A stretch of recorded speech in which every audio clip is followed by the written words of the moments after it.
The biggest story that continues to make headlines since yesterday is the fact that no flight is able to land very successfully or on time in Delhi airport. As of this morning, more than 30 flights have been further delayed.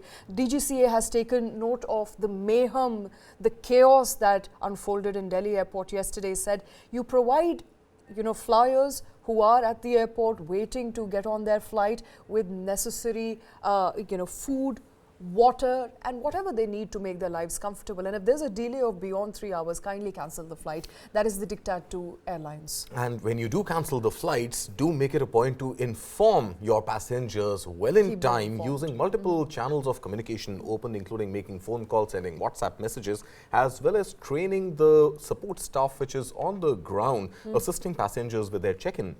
Do make it a point to tell them that the flight is cancelled or likely to be cancelled, or if there is a delay, then obviously that delay needs to be communicated very clearly to passengers. Honestly, if you think of it, Shweta, fog-based issues, fog-based cancellations are not new.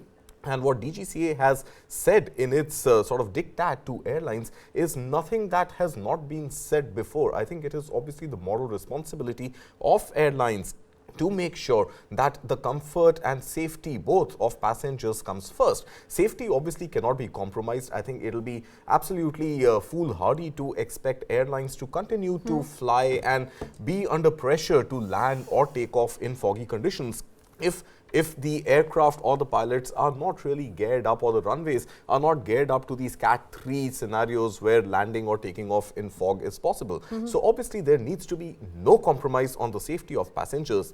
But at the same time, there should be no compromise even on the comfort of passengers. Absolutely. And the least that airlines are expected to do is to inform passengers well in advance that there is a likelihood of delay, there is a likelihood of cancellation.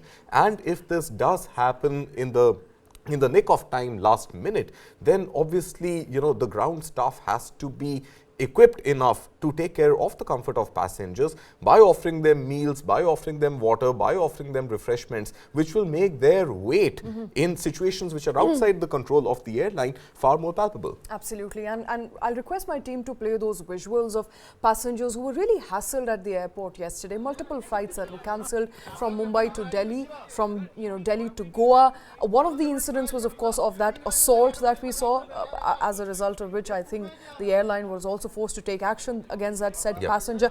But on one line, this is a two-pronged problem, Kartik. It's a problem with the airlines. Obviously, it's a weather condition that airlines cannot do much about. But it's also a problem with the airlines. They are not rostering pilots as they are trained, or who are trained perhaps to take care of that weather condition, or to drive, to perhaps take to flight in that weather condition. That is number one. Number two is the unruly behavior that some of the airline staff is also showing towards passengers who've been waiting for hours and hours, and visuals on your screens there of passengers being served food at the tarmac. They're not speaking very well of how the aviation sector is panning out. These are visuals, in fact, that came in yesterday, and these are visuals of a flight that got diverted to Mumbai instead of landing in Goa. And of course, these are passengers waiting in Mumbai. This seems to be the, I think these are visuals from the Delhi airport, if I'm not mistaken. At least the winter jacket suggests that.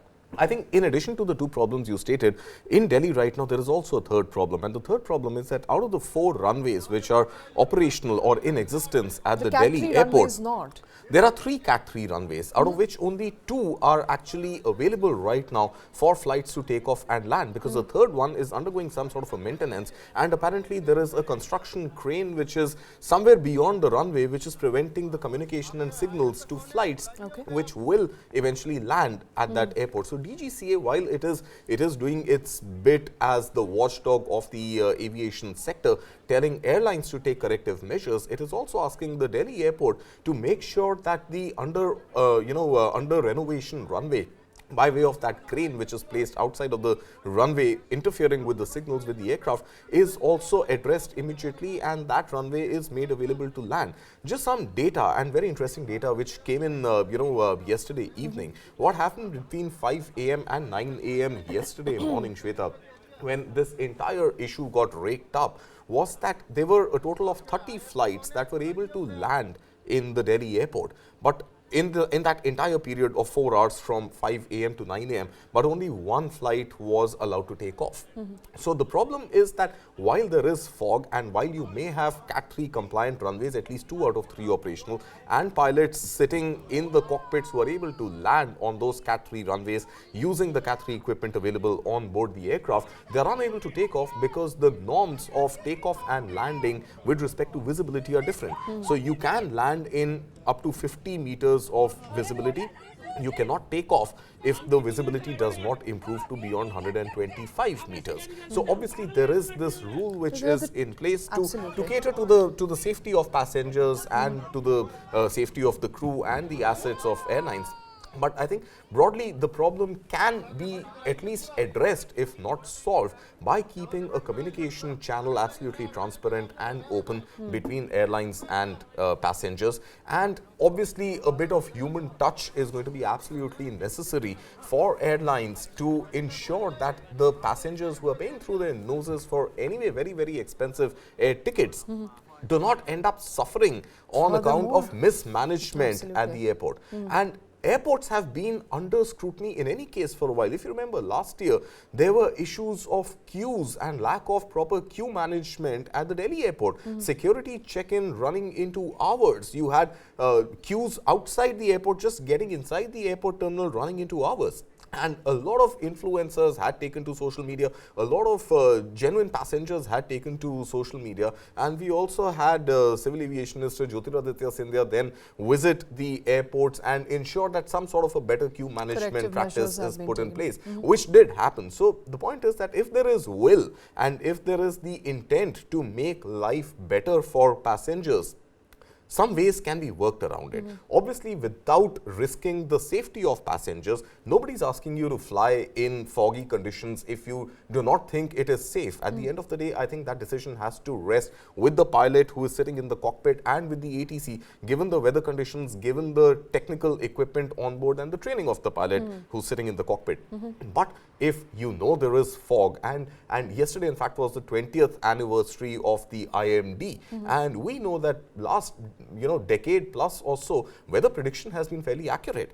The fog is not going to take you by surprise anymore. You live in times where you're using enough and more technology to understand what the weather pattern is likely to be. And certain planning and certain action ahead of the fog really hitting the runway is something that airlines are expected to take care of and communicate with passengers. I think communication is paramount. I think a lot of people that I've spoken to in the past 24 hours, 48 hours, since we've been discussing this issue, the only concern that they have is that they were not told well in time that the flight is going to be either delayed or it's going to be diverted, which essentially means that they were not informed. Appears that airlines were not prepared to deal or mitigate with this crisis. And there is now also this fear of flying which is emanating among many passengers, to a point that many passengers in fact refused. One entire flight full of passengers refused to board the Indigo aircraft this morning with fear of getting stranded on the runway and getting locked inside an aircraft for hours to end. So I think there is also this, there's no point, if you know there is going to be a delay, let the passengers just wait in the terminal. Why would you board them and keep them on the tarmac for 3 hours waiting for a pushback, waiting for the fog to clear? You know there is a delay, you know flights are going to get delayed, your order of takeoff is likely to get pushed by a few hours. Plan your operations in a way. Transparent communication and better management. Plan it in a way that you're not letting passengers board and wait in the aircraft when you know that your pushback is at least 2 hours, 3 hours away. And before we close the segment, I also want to spend 30 seconds to discuss that video of that assault that came out. A lot of people on social media have been debating and discussing as to what extent you actually push a person before they get violent. I think it's also important here to point out that the ground staff, the pilots are not really responsible for how the airline is managed. To assault them in that way perhaps is not right in any way. It's not just a violation of the law of the land, which it is, by the way, because the said passenger was handed over to the Delhi police Airlines and perhaps could find himself in the no-fly list of Has Indigo. been put on the no-fly list, Has in been fact. put on the no-fly list of Indigo, but all other subsequent airlines as well. But also important to understand, a little bit of humanity expected, not just from passengers, also from the airlines. So perhaps both sides have to understand that this is I a think there bigger is problem. absolutely nothing which will justify passengers getting unruly and really, going up in arms and assaulting the crew of the airline and the pilot no less. I think it is obviously absolutely unacceptable and cannot be justified. But at the same time, I think while it is totally condemnable as an action, it is understandable, because if you're stranded inside an aircraft for 12-13 hours, your flight is delayed by about 13 hours, and you've been waiting on tarmac, waiting to take off or waiting to get to the terminal or wanting to deboard and you're not allowed to, I think obviously it is something that over time is going to rile up the passengers and is going to play on their psyche, and it will get them to do things they would not otherwise do. Yeah, hopefully not get them to be violent with the ground staff Absolutely. and hurt lives around them, as well as, apart from hurting the just people to who play are devil's managing. advocate, I think when Mr. Kataria would have booked his ticket and would have boarded the airline yesterday, he would never have thought that he would end up assaulting the pilot of the aircraft. Yeah, but I assume under no matter any circumstance, it is unjustifiable. I agree with you. It is unjustifiable, and there is absolutely no reason to defend that sort of behavior by passengers or by anybody, even by crew for that matter. I think the crew was also ill-equipped to cater to the comfort of the passengers. Absolutely. The crew or the pilots were unable to maybe convince ATC that, hey, let us go back to the parking bay and deboard the passengers if there is going to be a further delay. Let some fresh air come in, let passengers go back into the terminal, take a call on whether they want to fly into that sector at all or not, or go back home. Absolutely. But all in all, a chaos, a mayhem that started about 2 days ago continues in the Delhi airport. As of this morning, more than 30 flights have been diverted. Many flights are now delayed. The civil aviation regulator has taken a note of the delays, has suggested airlines to cancel all flights that are delayed beyond 3 hours, but also ensure comfort of passengers. This is an ongoing story, an unfolding story.